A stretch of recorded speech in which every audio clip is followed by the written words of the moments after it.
कानपुर में वीर सपूतों के कातिल दुर्दांत आतंकवादी विकास दुबे को कल उज्जैन के महाकाल मंदिर से गिरफ्तार किया गया।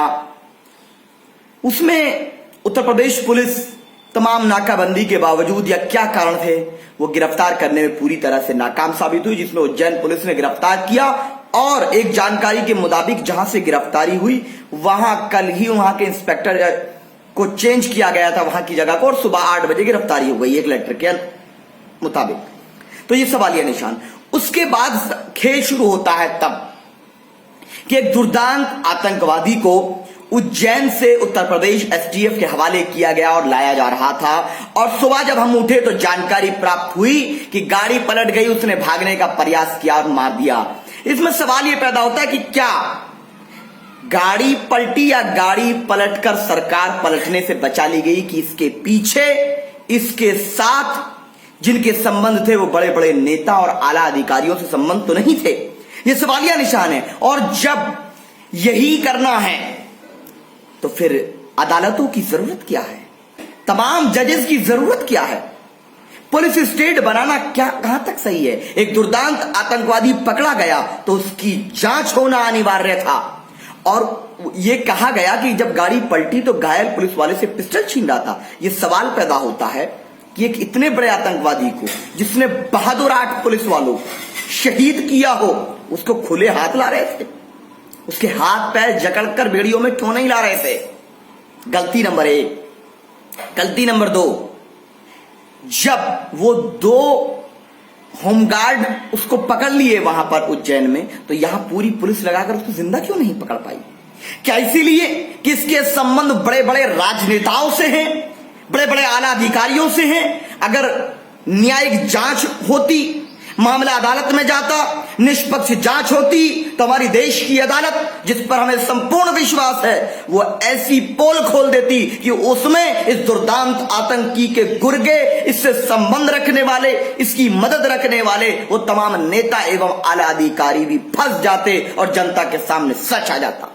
ये एनकाउंटर में सच्चाई कम, जिस तरह पूरा विपक्ष और बुद्धिजीवियों लोगों ने कहा है कि इस एनकाउंटर में सच्चाई कम, बल्कि सरकार के आदेश पर या इशारे पर एक स्क्रिप्ट लिख करके कुछ लोगों को बचाने का षड्यंत्र ज्यादा नजर आता है। अन्यथा हमारी पुलिस सक्षम है ऐसे दुर्दांत आतंकवादियों को जिंदा कूट तक ले जाने में।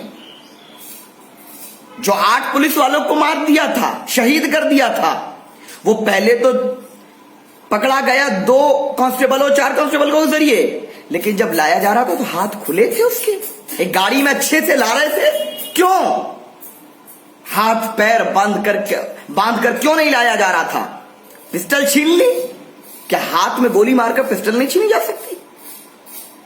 तो ये स्क्रिप्टेड, और एक तरह से ये बात है, मैं तो कहूंगा कि हो सकता है तमाम जजेस को ये अफसोस हो, बड़े बड़े कानून के जानकारों को अफसोस हो, यह फैसला ऐसे ही करना है तो भारत की अदालतों का आने वाले समय में क्या होना वाला।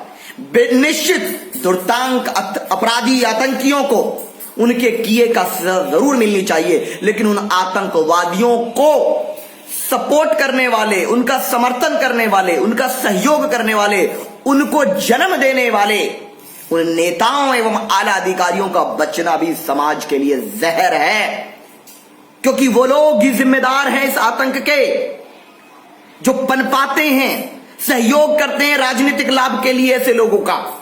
हमने कभी इस बात को नहीं कहा कि अपराधी बचना चाहिए, लेकिन अपराध की सजा अदालत देगी तो न्याय होगा और पता चलेगा कि अपराध का कारण क्या है, और उस कारण की तह तक जाकर के हम उसको नष्ट कर पाएंगे। बड़े बड़े नेताओं और अधिकारियों को बचाने का षड्यंत्र नजर आता है, और ये गाड़ी नहीं पलटी, सरकार पलट जाती। हम कहते हैं सरकार पलट जाती भारतीय जनता पार्टी की, ऐसे ऐसे संबंध निकल जाते, और हम इस एनकाउंटर की भी एवं पूरे प्रकरण की न्यायिक जांच की मांग करते हैं, जिससे पता चले कि कौन कौन लोग इस उत्तर प्रदेश के अंदर इस तरह का कृत्य नेताओं अधिकारियों से मिलकर के कर रहे हैं। जनता के सामने ये बात आनी चाहिए। तीसरी चीज हम ये मांग भी करते हैं कि पुलिस